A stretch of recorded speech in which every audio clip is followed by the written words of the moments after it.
Welcome back to Paul's Tech News. Today I must begin with a warning to all my loyal viewers. The news this week contained verifiable and abject optimism, which I plan to wallow in extensively, even if it's just another fanciful jaunt into the land of hopefulness, which will eventually fade like a dream of spring, with the same likelihood of coming to fruition as the publication of the 7th book in the Song of Ice and Fire series by the same name. So, with our expectations properly tempered, we can shrewdly assess the good news. GPU prices declining, substrate shortages easing, cryptocurrency prices dropping, and even some positive progress with consumer right to repair laws and net neutrality. So let the haters hate while we ruminate on this news of late that I took the time to investigate so I could gesticulate while I dissertate and you deliberate. Side note, did you know that Joe's favorite movie is RoboCop? Excellent! Today's video is brought to you by Corsair's new Xeneon monitor, the 32QHD165, featuring an ultra-slim 32-inch 2560 by 1440 QHD screen with 1 millisecond moving picture response time, a 165Hz refresh rate fast IPS panel, quantum dot technology, and 100% sRGB, 100% Adobe RGB, and 98% DCI-P3 color gamut coverage for more vivid natural colors, HDR400 support, and convenient features like the integrated multi-mount point for cameras, mics, or lighting built into the stand to round out the package. So for more on Corsair's Xeneon monitor, click the sponsor link in the video description. GPU prices are on the decline. You've heard it before, but that was like a year ago, and back then we didn't have the perspective and deep-rooted cynicism that we rely on for comfort these days, like a soft, warm blanket. You guys do that too, right? But it's undeniable, and the news relayed last week with the Hardware Unboxed GPU market update has now been reaffirmed with data from 3dcenter.org. Both AMD and Nvidia GPU prices that peaked at well above 80% markups in late 2021 are now down by 10 to 15%. It's still not awesome since we're still looking at a 67 to 77% price premium, but if you do cling to some shred of hope for PC gaming in 2022, it's a move in the right direction. It also coincides with increased GPU availability, that's the sort of blue-grayish dashed line here, and a significant dip in the price of Ethereum, which is the yellow line here, which is currently sitting between $2,400 and $2,600 US, about half of its all-time high, which was $4,865, which it hit back in November. Now keep in mind that these numbers from 3dcenter.org reflect German and Austrian retail pricing, so trends may differ in other parts of the world, but the positive outlook is further bolstered by news from further up the supply chain. DigiTimes reports that substrate shortages, specifically ABF or Ajinomoto buildup film substrates, are improving, at least according to insiders at AsRock and TUL Corp, who owns PowerColor. ABF substrates are used to connect advanced microprocessors like GPUs to the PCBs beneath them, but limited supply has caused chipmakers to reduce output or opt to use the supply that they do have in higher margin products, which is part of the reason high-end GPUs seem so prevalent while lower-end models are still so hard to come by. Newly built factories are expected to start shipping substrates to customers by mid-2022, which is why industry reps are comfortable sharing this news more publicly. And while supply chain fixes could help GPU prices on one side, demand might be affected on the other side at the same time. And in my personal opinion, nothing will affect demand as much as separating cryptocurrency from its most egregious method of creating artificial scarcity, GPU mining, which is primarily done on the Ethereum network right now. ETH is still planning for the merge, aka Ethereum 2.0, which will switch the digital currency over from proof of work or GPU mining to proof of stake, which allows Ethereum stakers to create blocks and validate transactions simply by staking or setting aside a predetermined amount of Ethereum. Currently that's 32 ETH minimum for the Beacon chain that's already up and running in proof of stake mode in parallel to the Ethereum mainnet. Although the merge has already been pushed back numerous times, it's still planned for Q2 2022, and don't listen to people who would tell you otherwise. Like it or not, there's significant influence being exerted right now by those who are invested in GPU mining, and they would prefer to continue to wring value out of their GPU mining farms for as long as they can. For the rest of us who would prefer a more eco-friendly option, or who just want gaming GPU prices to return to normal, remember that public sentiment can affect pricing just as much as real-world news, such as rumors that Russia's central bank might impose a blanket ban on cryptocurrency mining and trading due to energy consumption and conflict of interest with Russian monetary policies. With so many varying influences, invested parties, and possible outcomes, though, it's no wonder that cryptocurrency discussion is a muddy and confusing topic. I'm hoping to address it again in the future when hopefully the GPU shortage part of the equation has been removed, and we can discuss the true merits or shortcomings of digital currency currency without the latent anger that PC gamers have for what it has done to our favorite hobby. Speaking of my favorite hobbies, allow me to engage in another one that I've become fond of recently, talking about how idiotic and horrible NFTs are. Non-fungible tokens, the bastard child of blockchain technology, can be boiled down to this. Things that exist digitally, as in represented by zeros and ones, can be reproduced infinitely. Someone recently thought to themselves, hey, if I can convince people that a digital copy thing has value, I can create infinite copies of it and then sell them for money, making myself infinite money. Then they co-opted blockchain technology to make unique ownership receipts for these things that they sell to smooth-brained morons who have been convinced that this is somehow the breakthrough technology of the future, rather than simply the latest form of grift on the internet. Big corporations, of course, who like making money, have jumped on the NFT train because they also see a potential way to make lots of money with minimal effort. And now we've heard from our least favorite motherboard manufacturer with a name we recognize, BioStar, along with the runner-up for that title, AsRock, who have decided that they'd also like to sell worthless garbage for exorbitant amounts of money. And I'm not talking about their motherboards, I'm talking about NFTs, specifically the ones that BioStar kicked off auctions for on Thursday. So let's go ahead and check BioStar's NFT listings on OpenSea. Oh good, they're pictures of scantily clad anime girls, ranging in apparent age from pedo bait to maybe late teens, if you're generous, which can be yours and yours alone for a starting bid of 0.08 wrapped ETH, or about $200 US. I hate this, I hate these things. Except there are actually 10 copies of each of these being sold, which kind of defeats the purpose of purchasing and owning unique digital artworks if you ask me.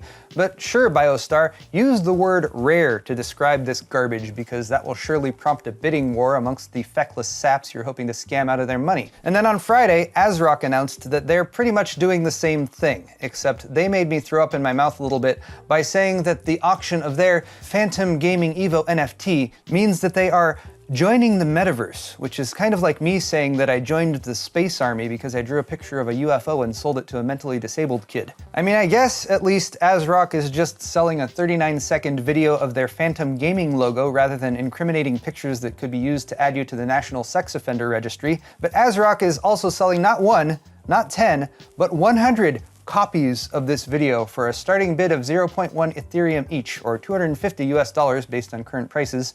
And oh my god, they actually sold like 5 of these already. Probably to themselves, just to prove that these things have value, if my understanding of how NFTs work is accurate. And while obviously anyone watching this video is essentially stealing from any of the 5 people who have bought this NFT already, I do wholeheartedly agree with the fan responses on the AsRock Facebook page announcement of this though, which are pretty much universally in opposition to the move and how poorly it reflects on the company. Good job, Facebook commenters. I judged you too poorly originally. Speaking of disappointing things, some were disappointed, and others simply had their expectations fulfilled when Nvidia's RTX 3050 launch on Thursday played out like pretty much all the other GPU launches for the past 18 months or so. Suppressed hype, followed by instant out-of-stock notifications at the online retail sites where the new cards were available. Now, to be fair, the card's performance was not nearly as dismal as the RX 6500 XT launch from AMD a week prior, as the RTX 3050 provides GTX 1660 Super or 1660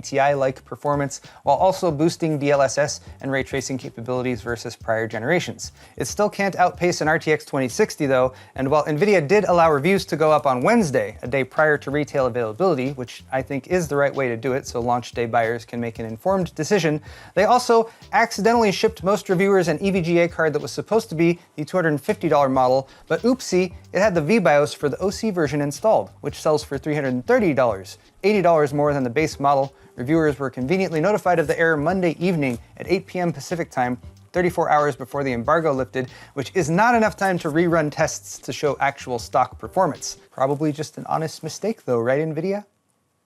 Speaking of mistakes, my next 3 stories involve the US government, so naturally there will be many well-thought-out comments politely discussing their nuances in the discussion section down below. President Joe Biden, who is somehow the best president ever and also evil incarnate, gave an update on his right to repair executive order Monday, specifically calling out Apple and Microsoft for changing their right to repair policies in light of the order, which was signed last summer. One of the biggest right to repair transgressors as a manufacturer is John Deere though. And here's a good point that hopefully we can all agree on. Companies who aggressively make their products difficult or impossible to repair, as is the case with John Deere, should be held accountable for their actions. The DIY mentality is strong here in the US, and when companies specifically block at-home fixes or prevent third-party repair shops from doing business, they are violating a fundamental principle of ownership. And I, for one, hope we can establish fair rules for everyone, so more people can fix and reuse their gear rather than relegating it to the landfill so the manufacturer can make another sale. And here's some more good news for those who aren't shilling for big internet ISPs. California's net neutrality laws were upheld by a 9th District Court of Appeals ruling Friday, with the court ruling 3-0 to uphold the 2018 law which barred internet service providers from blocking or throttling traffic or offering paid fast lanes. Fair and equal access to the internet without being beholden to ISPs or their massive media conglomerate owners who would like you to pay more to access things is basically the name of the game here. And although many will claim that the internet hasn't gone to shit since Ajit Pai killed net neutrality at the national level back in 2017, keep in mind that large markets such as California often influence such decisions for ISPs, and these rules for Cali have been on the books since 2018. I'd also prefer to look at what ISPs actually do versus the messaging that they attempt to disseminate across the web, and if these basic rules for fair access are so meaningless, why are ISPs fighting them tooth and nail in the courts whenever possible? One more move from the US Gov in the tech space this week was a new cybersecurity strategy announced Wednesday, aimed at reducing the risk of cyber attacks against government infrastructure.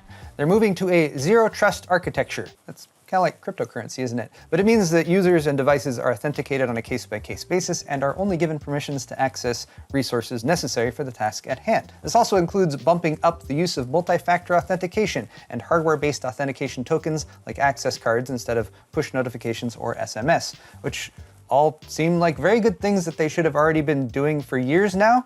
Hopefully no one noticed though, and with this announcement, they now have 30 days to designate a strategy implementation lead within their organization and 60 days to submit an implementation plan to the OMB. So good thing they let everyone know that government cybersecurity is so lax, and surely no malicious actors will take advantage of this in the next 60 days, because by then, the bureaucracy will have established a plan for how to deal with it.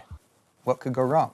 Speaking of things going wrong, how about when things go right? When those things do, and they're also very quick, we call them tech briefs. And now you know the backstory. Valve is finally launching the Steam Deck that they announced in July of 2021 and originally said would ship in December. So it's ahead of schedule, technically, and a blog post Wednesday confirmed that those who signed up last year should be notified February 25th that they can actually place an order for the handheld gaming device. You can only order the Steam Deck model that you originally reserved, which makes sense.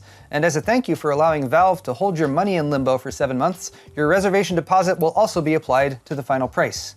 I think they're legally obligated to do that. EVGA has trickled out some teaser images for their upcoming RTX 3090 Ti KINGPIN edition. KINGPIN himself posted some images to Facebook Thursday of the card, which will be paired with a 360mm all-in-one liquid cooling solution and an LCD display. EVGA followed up with their EVGA E1 announcement, a full PC with a carbon fiber frame, cable suspension system, and analog system readout gauges. The system will ship with KINGPIN class GPUs, but the video clearly shows the new 3090 Ti version in all its glory, although there's still a question as to power connectors and power requirements. It will also probably cost more than your house, so maybe consider selling while the real estate market is hot and switching to a more nomadic gamer lifestyle. For anyone who invested in Intel's 12th gen Alder Lake platform but has been itching to actually make use of PCI Express 5.0, TeamGroup has an announcement. The T-Force Cardea PCIe 5.0 SSD, fully Gen 5 compatible with max sequential read speeds over 13,000 megabytes per second and write speeds pushing past 12,000 megabytes per second. Yes, that's megabytes, not megabits. There's also dual heat spreaders, a slim graphene one for small form factor and notebook installs, and a beefier aluminum one for desktops with more clearance. It's NVMe 2.0 compatible too, but unfortunately it won't be available until Q3, or July to September of this year. Elon Musk is a bit of a character these days, but he would like to keep his private flight information private, which was made difficult by 19-year-old Jack Sweeney's Twitter bot account, Elon Jet, which used publicly available flight data to post updates of Elon's comings and goings. Elon messaged Jack starting in November 2021, asking him to take down the bot, and then going so far as to offer him cash compensation, $5,000, which is kind of like pocket change to a billionaire.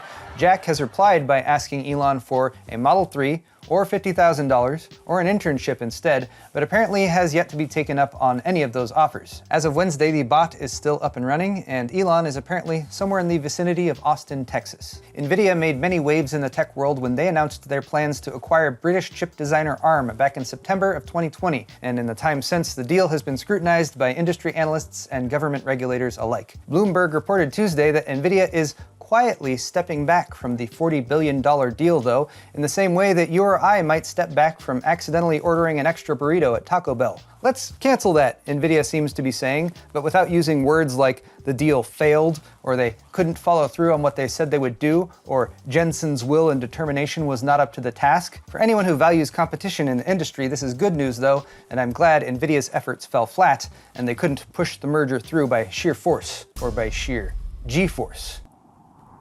Getting close to the end of the video and I'm running out of jokes. AMD, meanwhile, has received conditional approval in China for their acquisition of FPGA maker Xilinx, a $35 billion deal first announced in October 2020. Conditional means that AMD cannot force tie-in sales of products or discriminate against customers that buy one set of products but not another, and also must ensure the flexibility and programmability of Xilinx FPGAs and that their development methods are compatible with ARM-based processors. So probably good that ARM won't be owned by Nvidia now, since I hear AMD and Nvidia, they don't get along very well. Finally, we bade a fond farewell to our old VR friend Oculus on Thursday, as parent company Facebook, now known as Meta, is abandoning the brand and changing the name to Meta Quest. The changeover has been slow, but the Oculus Twitter account is now dead. Fortunately though, the Meta Quest Twitter account has already smoothed everything over with this awesome meme. And perhaps this change makes no sense to many of us. Oculus was a recognizable brand and a pioneer in the consumer VR space. I don't think there was anything wrong with the word Oculus, but companies will do what they want when it comes to branding. For me at least though, I don't have a negative reaction when I hear the word Oculus, but I once again throw up in my mouth a little bit when I hear Meta because of Facebook and the metaverse and the massive corporate push towards making it a money-making reality for them, which I naturally reject because it just seems so obvious, evident, transparent, dumb. Like they're trying to be sneaky or distract people with a sugar coating of technology when they clearly just want to build another walled garden where they control everything and can charge you whatever they want for you to exist there. Let me know if you guys feel the same way. But there you have it guys, tech news for the week, and if you liked it, click that like button, let me know how you feel. I will keep trashing NFTs and the metaverse as long as I am able, I promise. Your detailed feedback is always welcome too though, so please feel free to leave me a comment down below. While you're down there, all the articles I talked about today are linked in the description if you're interested. Check out my store at paulshardware.net for high quality merch, t-shirts, hoodies, beer sets, and more. And if you're not subscribed, I strongly recommend it. Thanks again everyone, and we'll see you next week.